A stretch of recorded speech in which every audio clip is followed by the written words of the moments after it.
a cold November night in 1996, inside a vacant house on Lafayette Avenue in Kansas City, Kansas, a woman lay dead.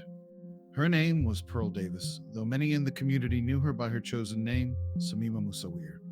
She was 43 years old, a mother of 2 daughters, a woman who worked multiple jobs to provide for her family. She sewed clothes, ran a small transportation business, operated a daycare, served as a driver for social services, and sold home-cooked dinners and bean pies to her neighbors. Pearl was the kind of person who kept moving, kept working, kept giving. And on that November night, someone had taken a blade and ended all of it. Her body was discovered inside the house on Lafayette Avenue on November 22nd, 1996. The scene told a violent story. Pearl had been stabbed to death. The attack had been sudden and brutal, the kind of violence that speaks to rage, to a predator who had chosen his victim and carried out the act with terrible efficiency. There were no witnesses. No one had heard screams. No one had seen anyone enter or leave the house. In a neighborhood where vacant properties outnumbered occupied ones, the killing had taken place in a pocket of invisibility. The police arrived, secured the scene, and began their work. They photographed the body, cataloged the wounds, and collected what evidence they could. Among the items recovered was biological material, trace evidence left behind by the killer. It was the kind of evidence that, in a different era, might have led investigators directly to the person responsible. But in 1996, DNA forensic technology was still in its relative infancy. The evidence was preserved, logged, and stored. It would sit in that storage for years, waiting for the science to catch up with the crime. Pearl's murder was investigated in the way that such cases often are in overburdened urban police departments. Detectives canvassed the neighborhood, interviewed what few contacts they could find, and searched for connections. But the leads dried up quickly. Without witnesses, without a clear suspect, without the ability to process the DNA evidence in a meaningful way, the case stalled. It was moved from active investigation to the cold case files, another unsolved homicide in a city that had too many of them. Pearl's daughters were left without their mother and without answers. 2 years passed. Kansas City, Kansas, moved forward as cities do, carrying its unsolved cases like stones in its pockets. And then came Christmas Day, 1998. On that cold December morning, 2 men were scavenging for scrap metal near the intersection of North 27th Street and Sewell Avenue, deep in the Quindaro neighborhood. Quindaro was a place with deep roots. It had once been a stop on the Underground Railroad, a place of freedom and promise. But by the late 1990s, it had become something else. Abandoned buildings lined the streets. Vacant lots collected debris and silence. It was the kind of place where terrible things could happen, without anyone seeing, without anyone hearing, without anyone knowing. Behind one of those abandoned buildings, the 2 men found a body. She was 26 years old. Her name was Christina King. Her face was bloody and swollen, beaten beyond easy recognition. The medical examiner would determine that she had died from blunt force trauma to the head. Someone had beaten her with savage force and left her there, behind a crumbling building on Christmas morning. Christina King was a mother. Her daughter, April Parks, was just 10 years old. 10 years old, and her mother had been murdered on the day that was supposed to be about joy, about family, about hope. Instead, it became the day that divided April's life into before and after. Before, she had a mother. After, she had only questions and an ache that would never fully subside. At the scene, investigators found evidence that pointed to a sexual component of the crime. Among the debris near Christina's body, they recovered a condom. Inside it was biological material, DNA, the signature left behind by the person who had been with Christina King before she was killed. It was a crucial piece of evidence, but like Pearl's case before it, the DNA sat in evidence storage, waiting for the science to catch up with the crime. And so Christina King's murder joined Pearl Davis's murder in the growing file of unsolved cases. 2 women, 2 brutal killings, 2 families left shattered.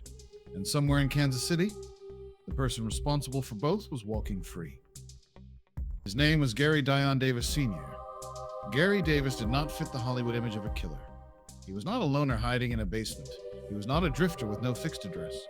He was a working man from Kansas City, Kansas, a man with a name, a home, and a job. In the late 1990s, Davis worked as a long-haul truck driver. an over-the-road trucker who hauled freight across the American heartland and beyond. It was a job that kept him moving, that took him away from home for days and weeks at a time, that gave him access to an endless ribbon of highway stretching from coast to coast. Long-haul trucking is, by its nature, a profession of solitude and anonymity. You drive through towns where no one knows your name. You stop at rest areas and truck stops where faces blur together. You cross state lines the way most people cross streets, effortlessly and without record. For a man with violent impulses, it is a profession that offers something invaluable: freedom from observation, freedom from accountability, freedom to act and then disappear down the next stretch of interstate.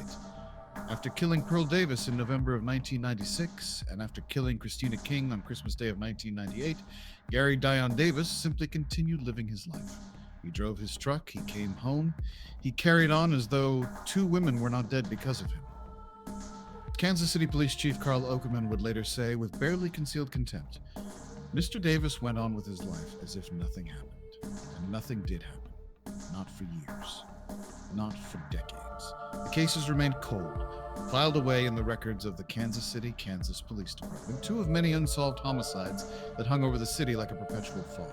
The years passed with a weight that only the families of murder victims truly understand. Pearl's two daughters grew up without their mother. April Parks grew up without hers. Every holiday, every milestone, every moment that should have been shared with a mother was instead tinged with absence. They waited for news that never came.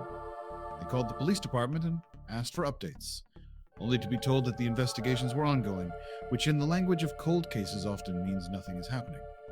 And nothing was happening. The DNA evidence from both crime scenes sat in storage. The technology existed to test it, but the resources, the manpower, and the institutional will did not.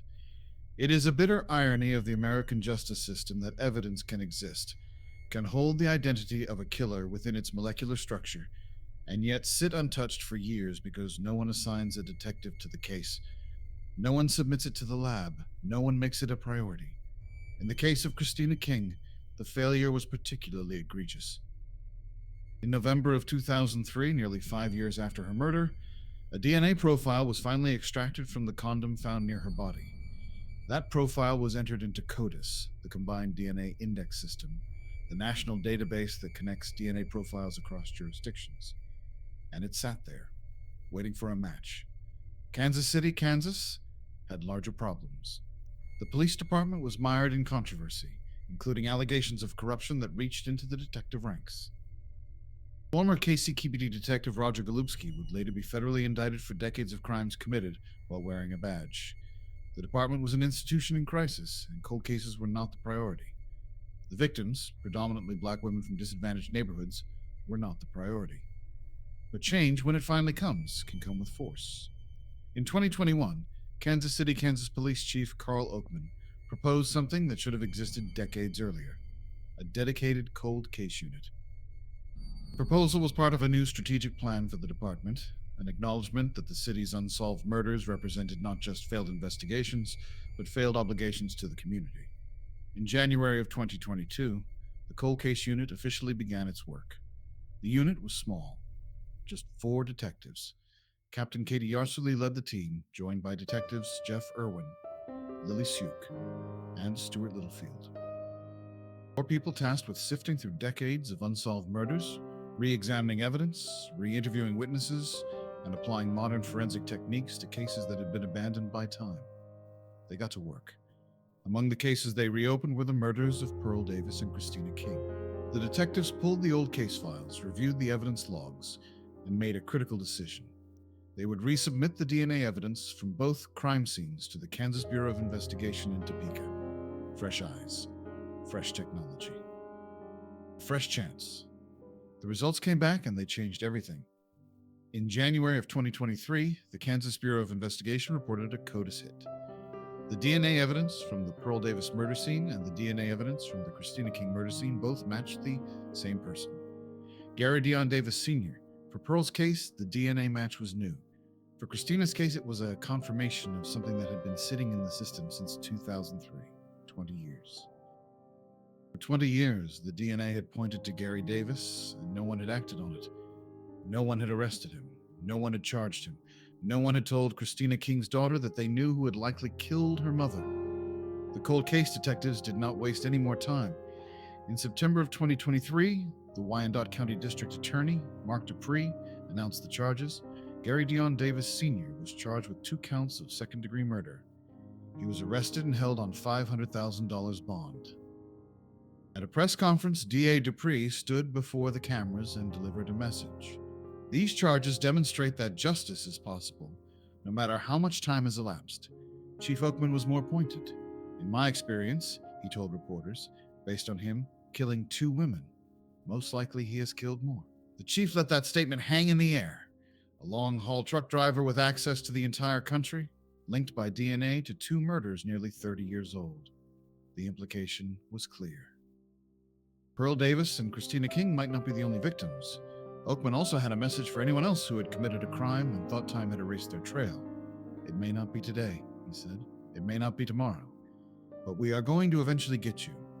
Because Mr. Davis went on with his normal life like nothing happened. Davis pleaded not guilty to both charges.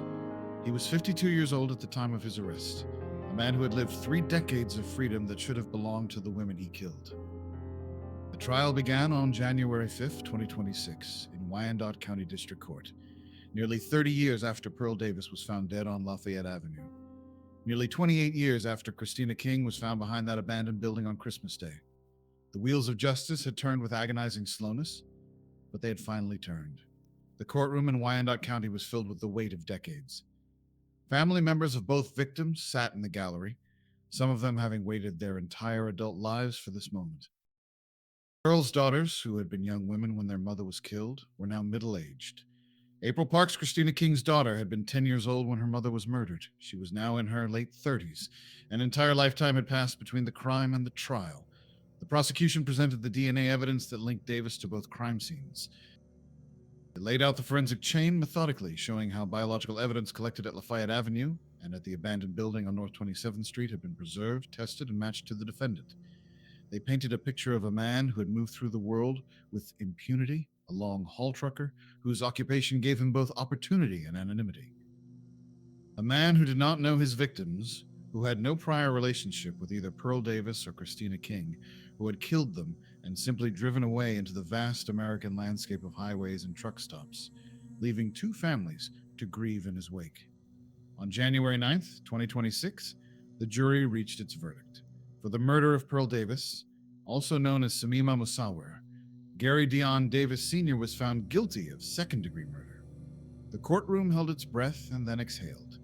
Nearly 30 years. 30 years of silence, of waiting, of wondering, and now, finally, a word. Guilty. For the murder of Christina King, the jury reached a different conclusion. Not guilty. The DNA evidence, while present, had not been sufficient in the jury's mind to prove beyond a reasonable doubt that Davis had killed her. The acquittal was a blow to Christina's family, particularly to her daughter April, who had waited most of her life for this moment only to see it slip away. It is the cruel mathematics of the justice system. One verdict can bring closure while another opens the wound fresh. Pearl's family had their answer. Christina's family did not. And the question of who killed Christina King on that Christmas morning in 1998 remains, in the eyes of the law, unanswered. Gary Dion Davis was scheduled for sentencing on February 26, 2026. He faces a mandatory sentence of life in prison for the murder of Pearl Davis. He will likely spend the rest of his days behind bars, finally held accountable for at least one of the lives he destroyed. But the story does not end with a verdict. It never does with cases like this.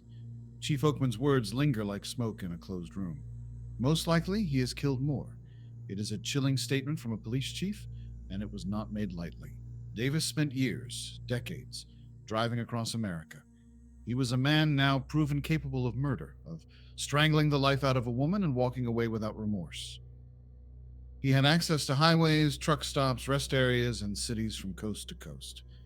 The FBI has long maintained that the trucking industry presents unique challenges for law enforcement. Serial predators who drive for a living can commit crimes in one jurisdiction and be hundreds of miles away before the body is even discovered. They leave behind few connections, few traces, few reasons for local detectives to look beyond their own city limits. The question of how many other women crossed Gary Davis's path, how many other families are still waiting for answers in towns and cities across the country, remains disturbingly open. Investigators from the KCK Cold Case Unit continue to work with federal agencies to examine whether Davis can be linked to other unsolved cases along his trucking routes. And the broader questions persist. Why did it take 20 years for the DNA match in Christina King's case to result in an arrest? Why were these cases allowed to go cold for so long? Why were the murders of 2 women in Kansas City, Kansas, not pursued with the urgency they deserved? The answers to those questions speak to systemic failures that extend far beyond any single case. They speak to underfunded police departments, to cases deprioritized because of the victim's race or socioeconomic status, to a justice system that sometimes only moves when someone decides to push. The 4 detectives of the KCK Cold Case Unit pushed. Captain Yarsely, Detective Irwin, Detective Zook, and Detective Littlefield took cases that had been forgotten and refused to let them stay forgotten. They have identified suspects in approximately 15 cold cases since the unit's formation. Pearl Davis's case is one of them. Their work is a testament to what happens when someone cares enough to look again. Pearl Davis was 43 years old when she died. She was a mother, a worker, a provider, a woman who sold bean pies and drove people to see their loved ones in prison. She deserved better than to be a cold case for 3 decades. Christina King was 26 years old when she died. She was a mother whose 10-year-old daughter woke up on Christmas morning to learn that her world had been destroyed.